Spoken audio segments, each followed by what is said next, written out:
दोस्तों स्वागत है आपका अपने चैनल पर। इस वक्त की बेहद बड़ी खबर बिहार के चुनाव से जुड़ी आ रही है, जहां पर प्रथम चरण की वोटिंग संपन्न हो गए हैं। इलेक्शन कमीशन की ओर से डाटा जारी किया गया है, कितने प्रतिशत वोटिंग हुए हैं और कितना बदलाव के लिए वोट किया गया है। सारी खबर आप तक पहुंचाएंगे, बताएंगे आपको वरिष्ठ पत्रकारों का इस पूरे मामले को लेकर क्या कुछ कहना है। लेकिन उससे पहले दोस्तों, अगर आप भी मानते हैं कि ये बदलाव के संकेत है, जिस तरह से बम्पर वोटिंग कोरोना काल में हुई है, अगर आप भी इस बात से इत्तेफाक रखते हैं तो इस वीडियो को लाइक करके अपना समर्थन दर्ज कराइए और लाल बटन दबाकर चैनल को सब्सक्राइब करिए। साथ ही साथ घंटी को दबाकर कमेंट बॉक्स में लिखकर बताइए कि 71 में से महागठबंधन कितनी सीटें जीतने जा रहा है और बीजेपी एनडीए गठबंधन को कितनी सीटें मिल रही है। आप लोग का क्या कुछ अनुमान है, कमेंट बॉक्स में लिखिएगा जरूर। दरअसल दोस्तों, पहली और बड़ी जानकारी जो सामने आ रही है, जहां पर चुनाव आयोग ने भी मतदान के प्रतिशत को लेकर डाटा जारी किया है, जिसमें हम आपको बता दें कि तकरीबन 71 सीटों पर हुए मतदान में एक आधा सीटों को छोड़ दे तो ज्यादातर सीटों पर 55% या उससे ज्यादा मतदान हुआ है। कुल मिलाकर पिछले बार के मतदान से तकरीबन 4 से 5% अधिक मतदान दर्ज किया गया है। यही नहीं दोस्तों, हम आपको बता दें कि उन सभी सीटों पर अधिक मतदान की खबर सामने आ रही है जो सीटें जनता दल यूनाइटेड और बीजेपी गठबंधन के पास है। कुल मिलाकर 51 से लेकर 55 सीटें विपक्ष ने चुनाव में जीतने का दावा किया है, जहां पर कांग्रेस पार्टी के नेता रणदीप सिंह सुरजेवाला ने 55 सीटों का दावा किया है। इसी के साथ राष्ट्रीय जनता दल ने भी 52 से लेकर 55 सीटों पर अपने पक्ष में मतदान यानी महागठबंधन के पक्ष में मतदान की बात कही है। लेकिन चलते हैं एक और बड़ी खबर की तरफ, जहाँ पर देश के वरिष्ठ पत्रकार पुण्य प्रसून वाजपेयी की ओर से भी पूरे मतदान को लेकर चुनावी पैटर्न को और पार्टियों की कमजोरी और मजबूती को दिमाग में रखकर जब पूरे मामले का आकलन किया गया तो ये जानकारी सामने आ रही है, जहां पर उनकी ओर से ये दावा है कि 45 से लेकर 50 सीटें महागठबंधन के खाते में सीधे जाती हुई दिखाई दे रही है। इसी के साथ में वरिष्ठ पत्रकार की ओर से दावा किया गया है कि भारतीय जनता पार्टी से ज्यादा नुकसान जनता दल यूनाइटेड को हो रहा है और यह वोट नीतीश कुमार को हराने के लिए बड़े स्तर पर किए जा रहे हैं। यानी जनता के मन में एक जो सबसे बड़ी चीज वो है सत्ता परिवर्तन और नीतीश कुमार को चुनाव हराना। इसी को लेकर जनता वोट डाल रही है। इस तरह का बड़ा दावा उनकी ओर से आया है। दोस्तों, आप लोग का क्या कुछ कहना है, कमेंट बॉक्स में अपनी राय लिखिएगा और कितनी सीटें प्रथम चरण के अंदर महागठबंधन को मिलने जा रही है, कमेंट बॉक्स में अपनी राय जरूर लिखिएगा। चलते हैं एक और बड़ी खबर की तरफ, जहां पर प्रधानमंत्री नरेंद्र मोदी की ओर से भी अब ऐसे बयान दिए जाने लगे हैं, जिससे आप समझ सकते हैं कि प्रधानमंत्री भी समझ गए हैं कि अब उनके जो मुद्दे हैं, चाहे धारा 370 का मामला हो या फिर राम मंदिर का मामला हो या फिर देश के अंदर नेशनल जितने भी मुद्दे हो, वह बिहार के चुनाव में काम करते हुए दिखाई नहीं दे रहे हैं। इसीलिए प्रधानमंत्री अब बिहार के चुनाव में तेजस्वी यादव पर सीधा पर्सनल अटैक कर रहे हैं और उनको लेकर विवादित टिप्पणियां कर रहे हैं। ऐसे में दोस्तों, नीतीश कुमार इससे पहले बौखलाते हुए दिखाई दे रहे थे और अब प्रधानमंत्री ने तेजस्वी यादव को लेकर ऐसा बयान दिया है जिसे आप विवादित बयान कह सकते हैं। लेकिन बड़ी जानकारी जो सामने आ रही है, जहां पर बीते दिन प्रधानमंत्री बिहार के अंदर दरभंगा, मुजफ्फरपुर और पटना के अंदर रैली करने पहुंचे थे, जहां पर पटना के अंदर उनको सबसे बड़ा विरोध तब झेलने को मिला जब वह मंच से भाषण दे रहे थे। ठीक उनके सामने कुछ लोगों ने सुशांत सिंह राजपूत के मामले को लेकर सुशांत सिंह राजपूत के लिए जस्टिस फॉर सुशांत सिंह नाम का बैनर लहराया और प्रधानमंत्री से पूरे मामले पर न्याय की मांग की है, जिसके बाद उनको जैसे तैसे रैली से बाहर किया गया। इसी के साथ में जब प्रधानमंत्री मुजफ्फरपुर पहुंचे थे तो मुजफ्फरपुर के अंदर छात्रों के द्वारा प्रधानमंत्री के भाषण का विरोध किया गया, जहां पर छात्रों ने रोजगार 2 नाम का पैम्पलेट हाथ में लेकर प्रधानमंत्री से रोजगार की बात की। उन्होंने कहा, प्रधानमंत्री रोजगार पर कब बोलेंगे, रोजगार हमको कब मिलेगा, प्रधानमंत्री ये कब बताएंगे। यानी दोस्तों, सीधे तौर पर प्रधानमंत्री की ओर से इधर उधर की तमाम बातें गिनाई जा रही है। धारा 370 से लेकर ट्रिपल तलाक या फिर राम मंदिर का मुद्दा हो, लेकिन प्रधानमंत्री बेरोजगारी के मुद्दे पर नहीं बता रहे कि एसएससी में इतने सारे जो नौकरियां लटकी हुई है उसे केंद्र सरकार कब पूरा करेगी, उन्हें कब पूरी तरह से भरा जाएगा। इसको लेकर कई सारे गंभीर सवाल छात्रों के मन में है, जिसका जवाब प्रधानमंत्री को देना चाहिए। हालांकि प्रधानमंत्री नरेंद्र मोदी लगातार इधर उधर की बातें कर रहे हैं। ऐसे में दोस्तों, आप लोग की क्या कुछ राय है, क्या प्रधानमंत्री नरेंद्र मोदी की रैलियों से भारतीय जनता पार्टी और एनडीए गठबंधन के वोट बढ़ेंगे या घटेंगे, जरूर कमेंट बॉक्स में लिखकर बताइएगा। चलते हैं एक और बड़ी खबर की तरफ, जहाँ पर चुनाव में वोटिंग के दौरान कई पोलिंग बूथ पर बीजेपी और आरजेडी के कार्यकर्ता भी आपस में भिड़ते हुए नजर आए। इस दौरान अफरा तफरी का भी माहौल दिखाई दिया। घटना में 2 लोगों को भी चोटें आई है। कैमूर जिले के अंदर एक पोलिंग बूथ पर बीजेपी और आरजेडी के कार्यकर्ता आपस में भिड़ गए, जिसके बाद पुलिस ने तत्परता से कार्रवाई करते हुए दोनों को मामले को शांत कराया और बाद में कैमूर जिले के रामगढ़ विधानसभा सीट से ये बड़ी जानकारी सामने आ रही थी। चलते हैं एक और बड़ी खबर की तरफ, जहाँ पर एनडीए गठबंधन पर निशाना साधते हुए तेजस्वी यादव ने बीजेपी को एक बार फिर से चुनौती दी है कि वह अपना सीएम का फेस आगे करके दिखाए, क्योंकि नीतीश कुमार के खिलाफ तो जनता अपना विरोध जता रही है, लेकिन बीजेपी में अगर हिम्मत है तो नीतीश कुमार को बाहर का रास्ता दिखाकर अपना सीएम घोषित करके दिखाए, क्योंकि बीच चुनाव के अंदर भी बीजेपी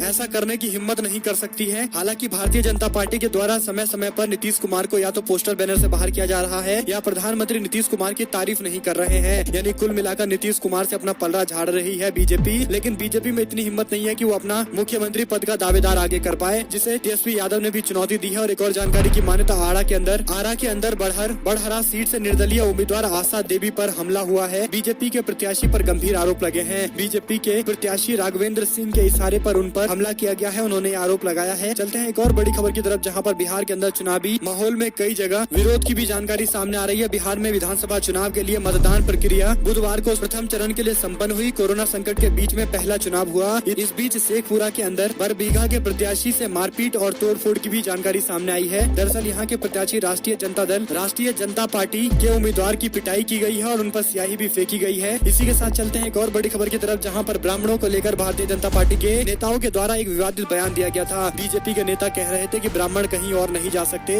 उसको घूम फिर कर भारतीय जनता पार्टी को वोट देना पड़ेगा। जिसके बाद ब्राह्मणों पर इस तरह की टिप्पणी से नाराज समाजवादी पार्टी के नेता ने पलटवार किया है। दरअसल दोस्तों, ब्राह्मणों को लेकर काफी दिनों से यूपी के अंदर सियासत में हलचल मची हुई है। इस प्रकार से राज्यसभा के चुनाव लड़ रहे भारतीय जनता पार्टी के नेता हरिद्वार दुबे ने एक विवादित बयान दे डाला। उन्होंने मीडिया के सामने हरिद्वार दुबे ने जवाब देते हुए कहा कि ब्राह्मण ससुर जाएगा कहाँ, उसको बीजेपी को ही वोट देना पड़ेगा। ऐसे में भारतीय जनता पार्टी ब्राह्मणों के लिए मजबूरी है। इस तरह का बयान उन्होंने दिया था, जिस पर निशाना साधते हुए समाजवादी पार्टी के नेता व पूर्व कैबिनेट मंत्री अभिषेक मिश्रा ने भाजपा पर जमकर हमला बोला। उन्होंने कहा कि ब्राह्मण किसी की गुलामी नहीं करता है, ब्राह्मण हमेशा सम्मान के साथ रहता है। भाजपा हमेशा ब्राह्मणों का अपमान करती है। कुल मिलाकर उत्तर प्रदेश की राजनीति में ब्राह्मण राजनीति देखने को मिल रही है। ऐसे में दोस्तों, एक और अपडेट की माने तो कोरोना के खतरे व नक्सली खौफ के बावजूद जमकर पड़े हैं वोट। यानी तमाम विषम परिस्थितियों के बाद भी बिहार के अंदर बम्पर वोटिंग से इलेक्शन कमीशन भी काफी खुश है। सभी राजनीतिक पार्टियों को इस पूरे मामले पर बधाई दी जा रही है। लेकिन भारतीय जनता पार्टी और एनडीए गठबंधन के खेमे में सन्नाटा देखा जा सकता है, क्योंकि जब भी सत्ता परिवर्तन की बात होती है तो बम्पर वोटिंग की बात होती है। एक और जानकारी की माने तो ट्वीट करके स्मृति ईरानी ने बताया कि वो कोरोना पॉजिटिव है। दरअसल दोस्तों, बिहार में घूम घूम कर विपक्षी नेताओं पर एन केन और उल जुलूल बयान दे रही थी, लेकिन अब ये जानकारी सामने आई है, जहां पर स्मृति ईरानी ने ट्वीट करके जानकारी दी है। उन्होंने कहा कि मैं कोरोना पॉजिटिव पाई गई हूं। जो लोग भी मेरे संपर्क में आए हैं उनसे अनुरोध करती हूं कि जल्द से जल्द अपने स्वास्थ्य की जांच कराएं। कुल मिलाकर दोस्तों, भारतीय जनता पार्टी के ज्यादातर नेता प्रदेश के अंदर कोरोना पॉजिटिव पाए गए हैं, जिसमें बीजेपी के सुशील मोदी हो या फिर मंगल पांडे बीजेपी के नेता, और अब स्मृति ईरानी को भी कोरोना पाया गया है। हम आपको बता दें कि भारतीय जनता पार्टी के नेता एक दूसरे के साथ मिलकर रैलियां कर रहे हैं, इसीलिए बड़ी संख्या में और भी बीजेपी के अंदर कोरोना के मामले सामने आएंगे। इसमें किसी तरह की कोई दो राय नहीं है। फिर सवाल ये खड़ा होता है कि प्रधानमंत्री जब इतने बड़े बड़े भाषण देते हैं, सामाजिक दूरी बनाने की बात करते हैं, मास्क पहनने की बात करते हैं, लेकिन उनके केंद्रीय मंत्रिमंडल के लोग ही कोरोना पॉजिटिव पाए गए हैं, जिससे रैली भी करवाया जा रहा है। यानी जनता की जान को जोखिम में डाला जा रहा है। इस पूरे मामले पर भारतीय जनता पार्टी को जवाब देना चाहिए कि ऐसे नेता जो कोरोना पॉजिटिव है वह क्यों रैली कर रहे हैं। एक और जानकारी बिहार से आ रही है, जहां पर तेजस्वी यादव ने मामा साधु यादव पर निशाना साधते हुए कहा कि दातुन तोड़ने के चक्कर में पूरा का पूरा पेड़ मत उखाड़ देना। यानी कई ऐसी सीटें हैं जहां पर छोटी छोटी पार्टियां चुनाव लड़ रही हैं और कहीं न कहीं राष्ट्रीय जनता दल कांग्रेस पार्टी के उम्मीदवारों के वोट को कम करने की कोशिश की जा रही है। इसी कड़ी में गोपालगंज के अंदर कांग्रेस पार्टी के प्रत्याशी के पक्ष में प्रचार प्रसार करने के लिए पहुंचे तेजस्वी यादव ने अपने सगे मामा साधु यादव पर निशाना साधा। गोपालगंज के अंदर बिहार विधानसभा के नेता प्रतिपक्ष और राजद के स्टार प्रचारक तेजस्वी यादव ने इशारों में लोगों से मामा के खिलाफ वोट देने की अपील की है। हम आपको बता दें कि साधु यादव अचानक से चुनावी मैदान में आ गए,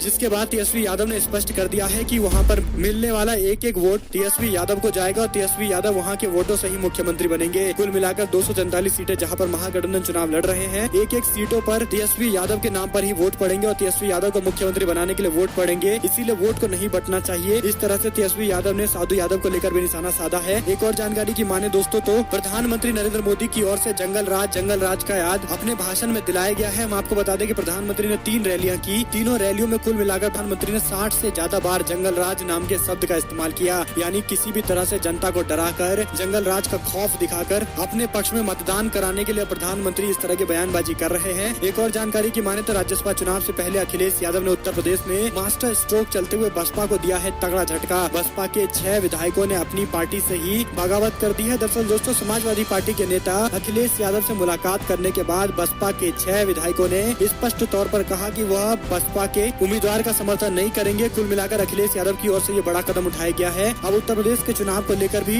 नई रणनीति देखने को मिलेगी और बड़ी बड़ी कोशिशें भी होंगी। एक और जानकारी महाराष्ट्र से है, जहां पर महाराष्ट्र भाजपा में एक और बगावत की खबर आई है। एकनाथ खड़से के बाद एक और वरिष्ठ नेता ने शरद पवार की तारीफ की है। दरअसल दोस्तों, महाराष्ट्र भाजपा में सब कुछ ठीक नहीं चल रहा है। पिछले दिनों प्रदेश के दिग्गज नेता एकनाथ खड़से ने एनसीपी का दामन थामा था और बड़े नेता को लेकर सुगबुगाहट तेज हो गई है। खड़से ने सार्वजनिक तौर पर पूर्व मुख्यमंत्री देवेंद्र फडणवीस के कामकाज की आलोचना करके पार्टी का साथ छोड़ दिया। खड़से राज्य के अंदर एक कद्दावर नेता है और विधानसभा में विपक्ष के नेता भी रह चुके हैं। खड़से के बाद भाजपा के दिग्गज नेता रहे दिवंगत गोपीनाथ मुंडे की बेटी पंकजा मुंडे भी बगावत के मूड में दिखाई दे रही है। पंकजा मुंडे ने खुद भारतीय जनता पार्टी के भीतर कुछ भी ठीक नहीं चल रहा है इसके संकेत दिए हैं। दरअसल भाजपा की राष्ट्रीय सचिव और महाराष्ट्र सरकार के अंदर पूर्व मंत्री पंकजा मुंडे ने कोविड-19 संकट के समय राष्ट्रवादी कांग्रेस पार्टी के अध्यक्ष शरद पवार के कामकाज की खूब तारीफ की है, प्रशंसा की है, जिसके बाद उन्होंने संकेत दे दिए हैं कि कहीं न कहीं बीजेपी के लिए अब महाराष्ट्र के अंदर अपनी पार्टी को एकजुट रख पाना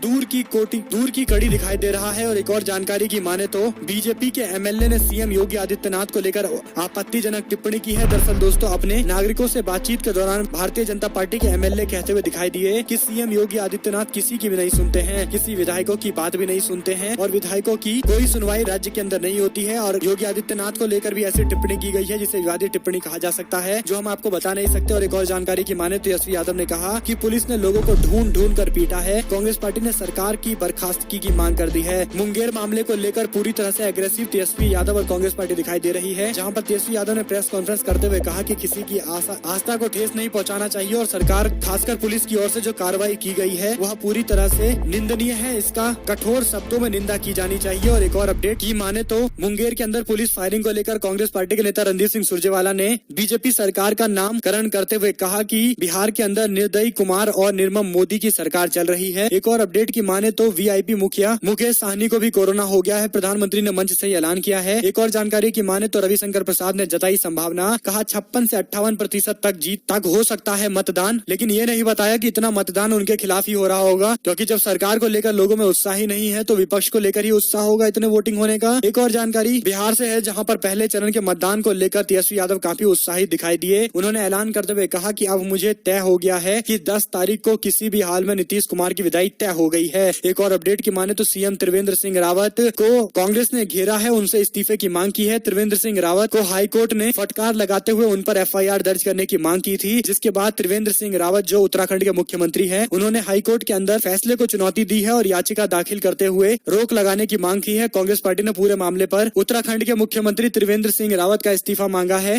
दरअसल दोस्तों ये पूरा मामला भ्रष्टाचार के आरोप में सीबीआई के जांच से जुड़ा हुआ मामला है। और एक और जानकारी की माने तो यूपी के अंदर प्रदेश में लगाए गए स्मार्ट मीटर उपभोक्ताओं की जेब पर डाका डाल रहे हैं। बिजली विभाग के अधिकारी सब कुछ जानते हुए इससे जुड़ी हुई रिपोर्ट को दबाकर बैठे हैं, लेकिन उत्तर प्रदेश के विद्युत उपभोक्ता परिषद ने इससे जुड़ी रिपोर्ट को सार्वजनिक किया है तो विभागीय अधिकारियों में हड़कंप मच गया। ये वही मामला है जिसमें ऊर्जा मंत्री श्रीकांत शर्मा ने अपर मुख्य सचिव को दोषी अधिकारियों पर कार्रवाई करने के लिए 15 दिनों की रिपोर्ट दी है। हम आपको बता दें कि 2018 के अंदर स्मार्ट मीटर लगने शुरू हो गए थे। उपभोक्ता मीटर रीडिंग के हिसाब से शिकायत करते रहे हैं और यूपी राज्य विद्युत उपभोक्ता परिषद ने मामले की शिकायत विद्युत नियामक आयोग और पावर कॉर्पोरेशन से की है। इसके बाद 2019 के अंदर लखनऊ के अंदर 2 बार स्मार्ट मीटर के साथ चेक मीटर लगाई और जांच की गई, जिसमें 5 में से 3 ऐसे मीटर थे जिसमें गड़बड़ी पाई गई है। हम आपको बता दें कि ये बड़ी अपडेट दोस्तों इसलिए भी है क्योंकि इस तरह से जनता से लूटा जा रहा है पैसा, इसके गंभीर आरोप लगते हुए दिखाई दे रहे हैं। पूरे मामले को लेकर हम आपको बता दें कि आगे जो भी जानकारी सामने आएगी एक एक करके सारी अपडेट आप तक पहुंचाएंगे। चलते हैं एक और बड़ी खबर की तरफ, जहां पर उत्तर प्रदेश के अंदर राज्यसभा के चुनाव में बसपा के विधायकों की बगावत के बाद बसपा के प्रत्याशी रामजी गौतम के नामांकन में सब कुछ ठीक पाया गया है, उसे खारिज नहीं किया गया। वहीं पर समाजवादी पार्टी के समर्थन से चुनाव लड़ रहे निर्दलीय प्रत्याशी प्रकाश बजाज का पर्चा खारिज हो गया है। माना जा रहा था कि प्रकाश बजाज की वजह से बसपा के अंदर बगावत हो गई थी, लेकिन उनका पर्चा खारिज होने के बाद बसपा के बागी विधायकों की बगावत बेकार होती हुई दिखाई दे रही है। लेकिन एक बात तय है कि समाजवादी पार्टी की ओर से बसपा को ये तगड़ा झटका देने की कोशिश की गई है। दोस्तों पूरे मामले को लेकर आप लोग की क्या कुछ राय है कमेंट बॉक्स में लिखिएगा जरूर। आप लोग देख रहे थे आपका अपना चैनल जय हिंद, जय भारत, वंदे मातरम।